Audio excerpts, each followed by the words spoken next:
이제 정말 사도행전이 거의 다 끝났습니다. 누가가 쓴 성경이 두 권이 있죠. 누가복음과 사도행전 둘 다 이어지는 연장선상에 있는 책입니다.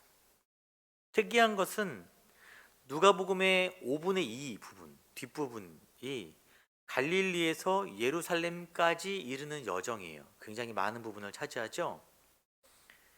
예수님이 갈릴리에서부터 예루살렘까지 나아가는 과정을 적어놨고, 이어지는 사도행전의 마지막 3분의 1가량, 제가 굉장히 오랜 시간 동안 지금 이 이야기를 하는데, 바울이 예루살렘에서 로마로 가는 여정에 관한 이야기입니다.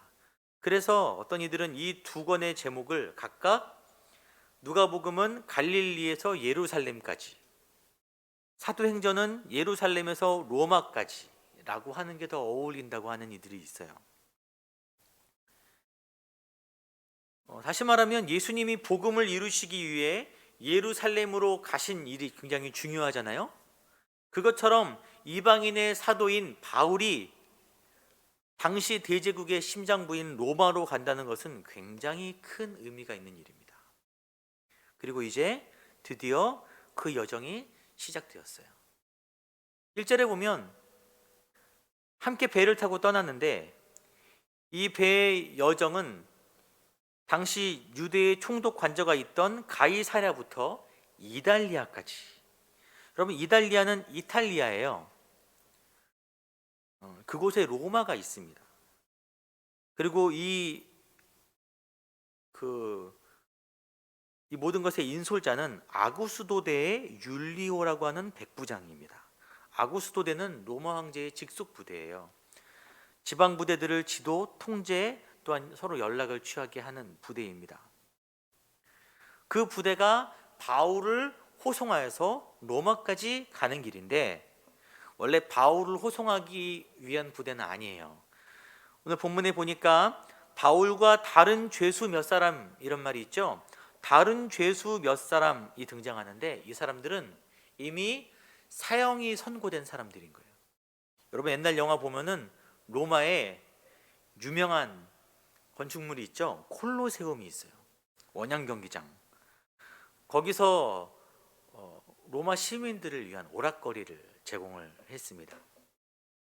그곳에서 맹수와 싸우게 하거나 검두사들끼리 서로 목숨을 걸고 겨루게 하여서 시민들로 하여금 그것을 보고 열광하게 하는 정치적인 그런 일환이죠.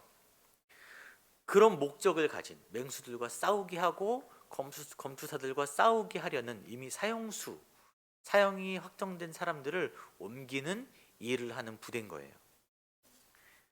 그러니까 이들을 호송하는 것이 본래 목적이고, 그 도중에 바울을 포함시켰다는 것이 더 정확할 것입니다. 함께 지도를 볼 텐데, 이게 바울이 가이사랴부터 로마까지, 왼쪽 맨 위에 보면 로마가 보여요. 그 반도가, 왼쪽이 맨 끝에 있는 반도가 이탈리아 반도입니다. 그 위에 로마가 있죠. 그리고 바울이 가이사랴부터 여행을 시작하는 것입니다. 가이사랴부터 이탈리아까지 굉장히 멀어요. 지중해를 쭉 지나가야 합니다. 그래서 직행으로 가는 배가 없었어요. 그래서 첫 번째 배로 소아시아 지역의 무라까지, 제 동그라미 쳐놓은 거 보이시죠? 이곳에 무라까지 이동을 하게 됩니다. 이후에 그곳에서 배를 갈아타야 되는 거예요. 유럽 지역으로, 반대편이 유럽 지역인데 넘어가기 위해서는 지중해를 횡단할 수 있는 큰 배가 필요했어요. 대부분 이 소아시아 지역에서 배를 갈아타는 일이 일반적인 일이라고 합니다.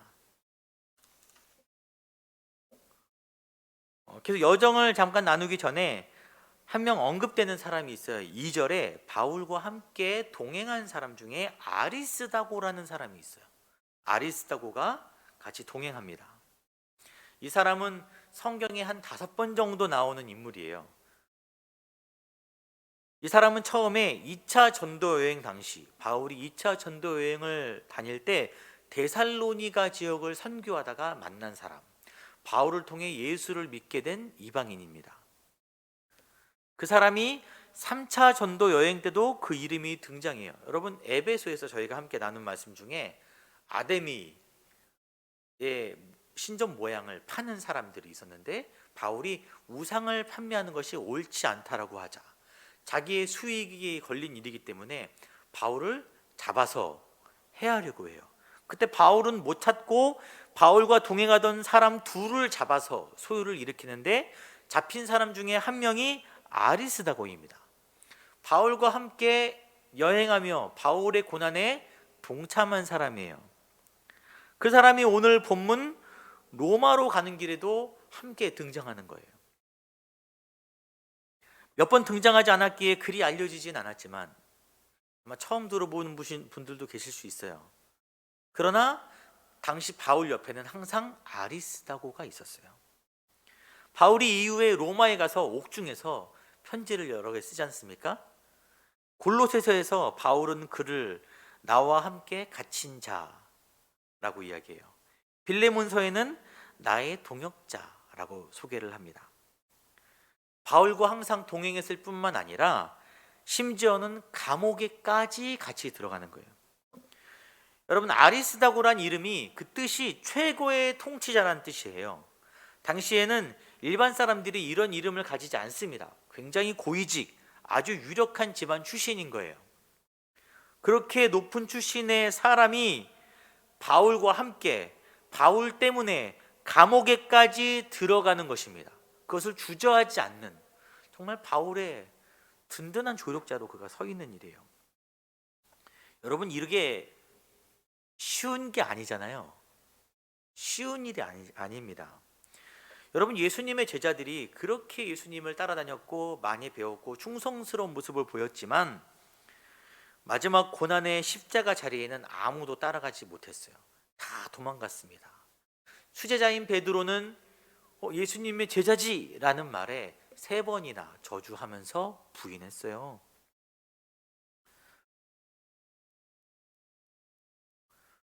그런데 한 가지 의문점이, 지금 여행길은 일반적인 여행길이 아닌 거예요. 죄수로서 로마로 호송되고 있습니다. 군대를 통해서. 그런데 어떻게 이 아리스다고는 그와 함께 동행할 수 있었을까요? 바울과 동행이 확실한 두 명 더 있을 수도 있지만, 2명은 누가, 오늘 이 사도행전을 쓰고 있는 누가와 또 아리스다고, 이 확실한 2명은 예수님과 바울과 함께 이 길에 동행을 했습니다. 학자들이 이야기하기를 누가는 원래 직업이 의사예요. 바울을 돌보는 주치의로 따라갔을 것이라고 이야기를 하고, 그렇다면 아리스다고는 어떻게 따라갔냐? 아마도 그는 바울을 시중드는 종의 신분으로, 하인의 신분으로 따라갔을 것이라고. 죄수들이 가끔 그런 경우도 있었거든요, 당시에. 그렇게 여겨집니다. 이게 진짜 놀라운 헌신인 거예요. 바울을 돕기 위해 동료가 아니라, 감옥에 들어갈 때도 동료로 들어간 건데, 이 배에 타기 위해서 종의 신분이 되어서까지 함께 하는 것입니다. 이게 정말 놀라운 헌신 아니겠습니까? 여러분, 예수님이 이 땅에 오신 성육신이 낮아지심이라 그랬잖아요. 우리는 예수를 따라가는 제자들인데, 아리스다고는 정말 예수의 길을 따라가는 거예요. 바울의 사역을, 복음의 사역을 돕기 위해서 종으로 되기를 주저하지 않는 사람이 바로 아리스다고라는 것입니다. 3절에 백부장 율리오가 바울을 친절히 대한다라는 표현이 있습니다. 백부장 율리오가 죄수 신분인 바울에게 굉장히 호의를 가지고 그를 존중해 주는 거예요. 이는 바울이 로마 사람이기 때문이기도 하고 아직 죄목이 정해지지 않은 미결수이기도 하지만, 그들을 수행하는 이들을 보고, 바울을 돌보는 이들을 보고 아마 바울이 중요한 사람이라 여겼을 수도 있다라고 이야기하죠. 바울이 대단한 사람인 건 맞습니다. 하지만 자신에게 주어진 그 험난한 사역을 끝까지 잘 감당할 수 있었던 것은 인도하시는 성령의 능력도 물론 있지만 함께하는 신실한 동역자들이 있었기 때문이에요. 함께하는 이들. 여러분, 동역이란 것은 굉장히 중요합니다. 여러분은 이런 믿음의 동료가 있으십니까? 좋은 일에는 나와 함께하기를 즐거워하지만 내가 좋을 때는 내 옆에 많지만 정말 내가 어렵게 됐을 때, 내가 초라하게 됐을 때, 내가 가진 것이 아무것도 없고 내가 고난을 겪어야 될 때 그 자리에 함께 동행할 수 있는 동료가 얼마나 되겠습니까? 또한 다른 일을 돕기 위해 스스로 낮아질 수 있는 사람이 얼마나 있겠습니까? 아마 이런 헌신의 마음이 교회 안에 있다면 아마 어떤 분쟁도 생기지 않을 거예요. 더 낮아지려고 하기 때문에. 대부분 분쟁은 서로 높아지려고 하기 때문에 생기는 거 아니겠습니까? 바울의 이 동역길은 참으로 행복한 길이었어요. 그래서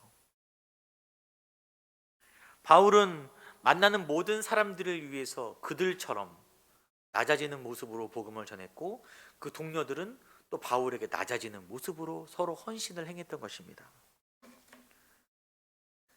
저희가 이렇게 만난 게 하나님 안에서 참 귀한 인연인데 저와 여러분이 이런 동역자가 됐으면 좋겠습니다. 저도 여러분을 위해서 기꺼이 낮아지고 여러분들도 서로에게 낮아지는 모습으로 이 교회를 세워가면 정말 좋겠습니다. 이제 계속해서 이야기를 할 텐데, 바울 일행이 탄 배는 소아시아 지역의 루기아, 거기에 있는 무라성에 도착했고, 아까 지도 봤죠? 소아시아 지역에 그곳에서 갈아탈 배를 찾고 있었어요.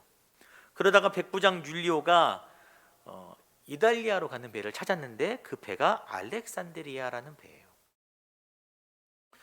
이제 배를 타고 출발을 하는데 문제가 발생했습니다. 7절 같이 읽어볼까요? 배가 더디가 여러 날 만에 간신히 니도 맞은편에 이르러 풍세가 더 허락하지 아니하므로 살문의 앞을 지나 그레데 해안을 바람막이로 항해하여.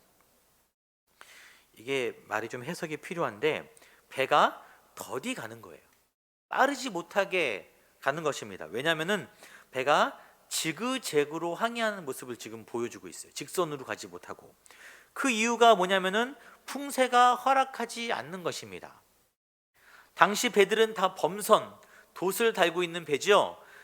항해하는데 가장 중요한 게 바람인데 지금 서쪽으로 가야 하는데 서풍이 불고 있는 거예요. 다시 한번 지도를 볼 때 여러분, 그 무라에서, 소아시아에 있는 무라에서 이달리아까지 제일 빨리 가려면 여기가 그레 가운데에, 바다 한가운데 있는 섬이 그레데 섬이거든요. 그레데 섬과 이 반도 사이를 뚫고 지나가야 되는, 이게 최단 거리입니다. 노란색 화살표 보이시죠? 큰 거. 그곳으로 지나가야 하는데 강한 북서풍을 맞이하게 돼요. 이달리아 쪽에서 불어오는 강한 북서풍 때문에 배가 밀리는 것입니다. 그래서 그 옆에 있는 니도라는 곳이 무라 바로 다음에 니도인데 니도까지 겨우겨우 갔어요. 겨우겨우. 무라에서 니도까지 가깝잖아요. 실제로 보면 223km라 그래요. 원래 200km 정도 되면은 순풍을 만나면 이틀 만에 갈 거리입니다. 그런데 여러 날 걸려서 겨우 니도까지 간 거예요. 거기서 또 배를 출발해서 이제 이쪽으로 통과하려고 했지만 바람 때문에 그리로 가지 못하고 이 섬 쪽으로 빠집니다. 화살표가 섬 쪽 아래로 내려와 있죠. 밀려서 그레데 섬 아래쪽으로 빠져버려요. 배가. 그레데 섬 동남쪽으로 돌려서 회항하는 계획을 세웁니다. 여러분, 이 섬이 지중해 3대 섬 중 하나라 그래요. 폭이 50km, 길이가 무려 255km 정도 되는 아주 큰 섬입니다. 섬을 바람막이 삼아서 섬 뒤로 돌아서 앞으로 전진하려고 하는 거예요. 하지만 여의치 않아서 두 번째 동그라미 가운데 있는 미항이라는 곳에, 그레데 섬 서남쪽인 그 동남쪽에 있는 미항이라는 곳에 정착하게 됩니다. 서풍으로 인해서 계획했던 것보다 굉장히 많은 시간이 걸려버렸어요. 성경에는 그때를 언제라고 얘기하냐면은 여러 날이 걸려 금식하는 절기가 이미 지났다라고 이야기합니다. 여러분, 금식하는 절기가 유대인의 대속죄일이라고 합니다. 대속죄일은 유대력으로 7월이에요. 그런데 이것이 우리가 사용하는 태양력으로 하면은 9월에서 10월 사이입니다. 지중해는 당시에 9월 중순부터 다음 해 3월까지, 봄까지는 돌풍이 굉장히 많이 불었어요. 그래서 항해하는 것이 굉장히 어려웠다고 합니다. 더군다나 11월 중순부터 1월까지는 아예 항해를 못했어요. 너무 날씨가 안 좋아서. 금식하는 절기가 이미 지났다는 것은 10월이 지났다는 거예요. 곧 11월이 다가오는 거예요. 항해를 할 수 없는 환경이 된 것입니다. 이제 이달리아까지 가는 것은 불가능해 보여요. 어디선가 겨울을 보내야 하는 상황이 왔습니다. 바울이 백부장과 선주에게 이렇게 권유합니다. 위험하니까 잠시 이곳에서 머물렀다 가자. 바울은 바다를 잘 알고 있었어요. 전도 여행을 위해서 지중해를 굉장히 많이 왔다 갔다 했습니다. 더군다나 고린도 후서에 그가 자기의 지난 간증을 이야기할 때 3번 태장으로 맞고 1번 돌로 맞고 3번 파선한 거예요. 조난을 3번이나 당했습니다. 일주야를 바다에서 지낸 적도 있다. 이 조난에 관해서는 일가견이 있는 사람인 거예요. 바다에서 위험을 처한 것에는. 그가 판단하기에 더 이상 항해하는 것은 어렵다라는 생각이 들은 것입니다. 가장 안전한 방법은 지금 머물고 있는 미항이라는 곳에 닷을 내리고 거기서 겨울을 보내는 것이에요. 그것이 상식이겠죠. 그러나 11절에 백부장이 선장과 선주의 말을 바울보다 더 믿은 거예요. 왜 이랬지? 라는 것보다 이 배경을 좀 설명을 해야 되는데, 선장과 선주는 강행하기를 원했어요. 좀 더 가자. 물론 미항이라는 곳이 굉장히 작았다 그래요. 여러 가지 작은 섬들로 이루어졌고 겨울을 나기에는 좋지 않았다고 합니다.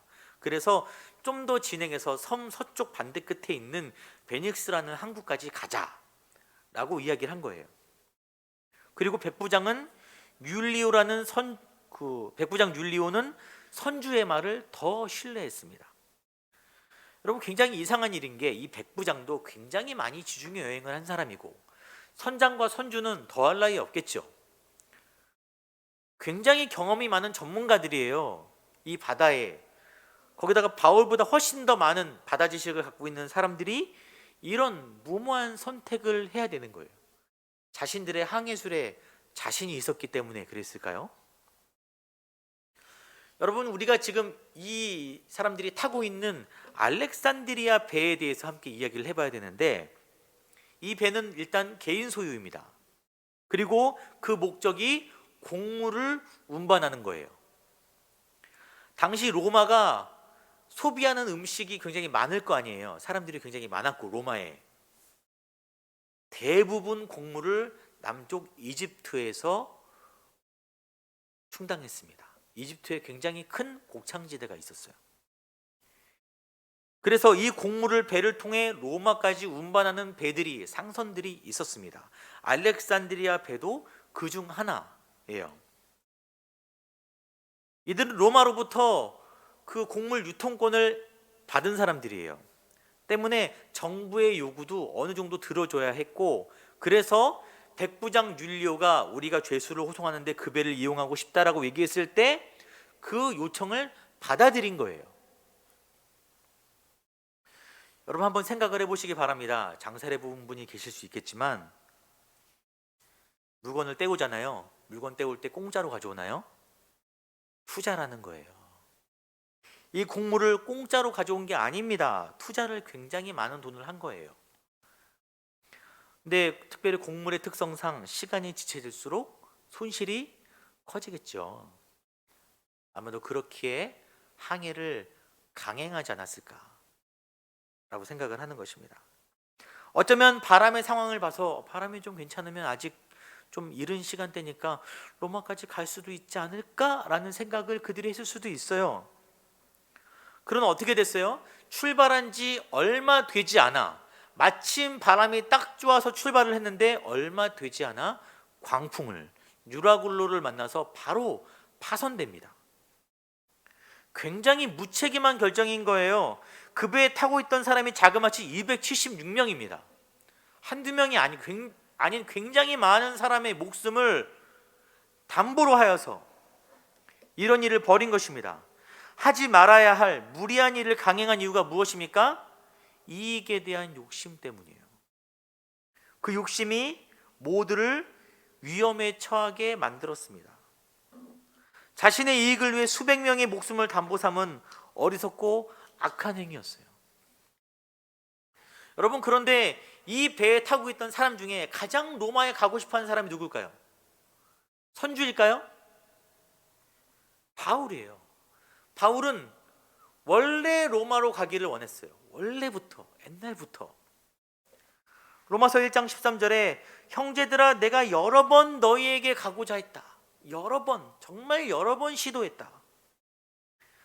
아까 사도행전의 다른 제목을 예루살렘에서 로마까지 라는 말을 했잖아요. 로마는 굉장히 상징이 있는 지역이었어요. 그 당시 대제국의 심장부인 것입니다. 가장 중요한 사람들이 모여있고 가장 복음이 퍼지기 좋은 지역인 거예요. 그래서 그곳으로 가기를 원했고 항상 노력했으나 번번이 막힌 거예요. 하나님이 허락하지 아니하셨습니다. 그러다가 사도행전 23장에 사도 바울이 예루살렘에서 이제 핍박을 받아서 맞아 죽기 직전에 천부장 글라우디오의 손에 의해서 이제 구함을 받아요. 그래서 안토니우스로 끌려갔던 얘기를 여러분 기억하시죠? 네, 몇 주 안 됐으니까 기억하실 거예요. 그 요새에 끌려간 밤에 하나님께서 뭐라 말씀하시냐면은 내가 예루살렘에서 나의 일을 증언한 것 같이 로마에서도 증언하여야 하리라. 하나님이 드디어 내가 너를 로마로 보낼 거야 라고 말씀하시는 거예요. 여러분, 바울이 이 이야기를 들었을 때 얼마나 가슴이 벅찼을까요? 드디어 내가 로마로 가는구나. 정말 내가 로마로 가는구나. 너무 감사합니다 라고 했는데 그 이후부터 2년 동안 아무것도 못하고 감옥에만 갇혀 있었어요. 지지부진하게. 얼마나 답답했겠어요. 얼마나 애가 탔겠어요. 나이는 들어가죠. 육신은 노쇠해 가죠. 우리는 2년이라 알고 있지만 몇 년이 될 줄 모르는 기다림 가운데 그가 도대체 나는 언제 로마로 갑니까 주님? 좀 더 건강할 때, 좀 더 기력 있을 때 내가 속히 로마로 가야 되는데 주님 도대체 언제 갑니까? 천신만고 끝에 드디어 로마길이 열려서 배를 탔는데 얼마나 좋았겠어요. 그런데 하필 맞바람이 불어서,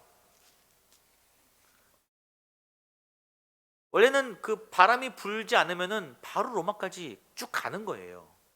그런데 바람 때문에 또 수개월이 지체되어서 겨울을 나게 되는 것입니다. 얼마나 속상하겠어요.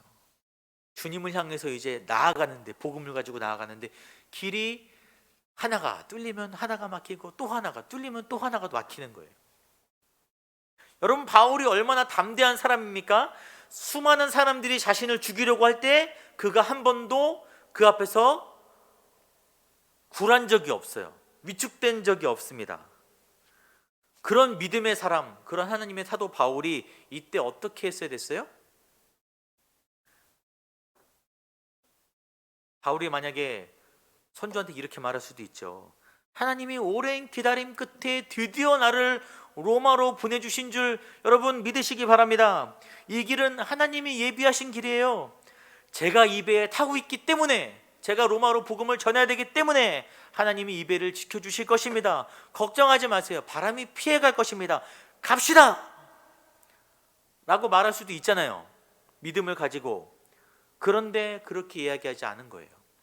다시 한번 10절을 볼 때 여러분이여 내가 보니 이번 항해가 화물과 배만 아니라 우리 생명에도, 우리 자기뿐만 아니라 우리 276명이 타고 있잖아요. 날씨를 보고 상식적이고 합리적인 결정을 내린 거예요. 왜냐하면 나 혼자만이 아니라 굉장히 많은 사람이 함께 그곳에 또 있었기 때문입니다. 여러분, 믿음은 분명 자연과학의 범주를 넘어가 있는 거죠. 믿음은 원래 그렇습니다. 하지만 그렇다고 해서 모든 믿음의 결정들이 상식을 벗어나는 것은 바람직하지 않아요. 아주 위험합니다. 더군다나 나만이 아니라 다른 이들이 함께 걸려있는 상황에서 이런 주장은 성경적이지 못한 거예요. 여러분, 성경의 가장 큰 정신이 하나님 사랑과 이웃 사랑 아니겠습니까? 여러분, 이렇게 무모한 믿음을 이야기할 때 10중 8구 그 뒤에는 믿음을 가장한 이익을 향한 욕심이 있기 마련입니다. 이 본문을 붙들고 한 주를 고민했어요. 이번 주는 이슈가 또 많았잖아요. 말하는데 여러분 잘 아실 그런 어려운 일들이 있잖아요. 구약의 요나서가 계속 떠오르는 거예요. 본문과 결은 조금 다르지만 풍랑이라는 유사점과 또 지금 우리의 상황과 더 부합되는 사건이지 않습니까? 요나는 니느웨로 가라는 하나님의 명령을 어겼어요. 하나님은 이방 나라 아수르 사람들을 살리기를 원하셨지만 요나의 마음은 그들을 원수로 여기는 민족적인 감정이 더 앞섰습니다. 그래서 하나님 말씀을 어기고 반대편 다시스로 도망가기 위해서 배를 탔어요. 그런데 그 배가 풍랑을 만나서 배가 뒤집히기에 처한 것입니다. 배에 있는 사람들이 이 원인을 찾기 위해서 제비 뽑기를 하는데 누가 뽑혀요? 요나가 딱 뽑히는 거예요. 외통수로 그 배 한가운데서 요나가 딱 뽑히는 것입니다. 하나님께서 풍랑 가운데 요나를 지목하신 이유는 그에게 회개와 순종을 요구하시기 때문이죠. 다시 돌아가서 니느웨로 가서 회개를 선포해라. 그것이 하나님이 그 배에서 요나를 지목하신 이유인 것입니다. 지금 우리는 코로나라는 풍랑을 만났는데 이상하게 계속 교회가 제비 뽑히는 느낌인 거예요. 교회.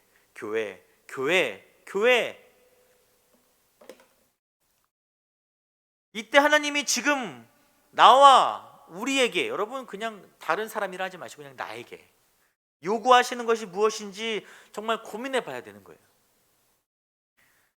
여러분, 참 분위기는 안 좋지만 요즘 아직 늦지 않았습니다. 왜냐하면 경고는 우리를 버리신다라는 사인이 아니에요. 너희를 포기한다라는 그런 하나님의 선언이 아닙니다. 우리를 다시 한번 세우기 위한, 다시 한번 하나님의 말씀 가운데 나아가기 위한 우리를 향한 하나님의 선언이신 거예요. 때문에 다시 한번 우리 마음을 겸비하여서 세상을 향해 나아가야 되는 것입니다. 바울처럼 나의 목표보다 다른 이들의 안전을 더 중요시하고 다른 이들의 마음을 헤아릴 줄 아는, 하나님이 허락하신 사람들, 그 사람들을 소중하게 여기는 이웃사랑의 마음이 우리 안에 있어야 되고, 또한 아까 이야기했던 아리스다고와 같이 동역을 위해서 낮아질 수 있는, 교회는 세상을 위해서 포기하고 내려놓을 수 있는, 낮아질 수 있는 그런 헌신이 필요한 때가 바로 이 시대인 것입니다. 저와 여러분이 그런 교회와 성도가 되시기를 간절히 소망합니다. 하나님이 주시는 이 경고의 사인을 붙들고 다시 한번 하나님께 나아가는 복된 삶이 우리 가운데 열리기를 소망합니다.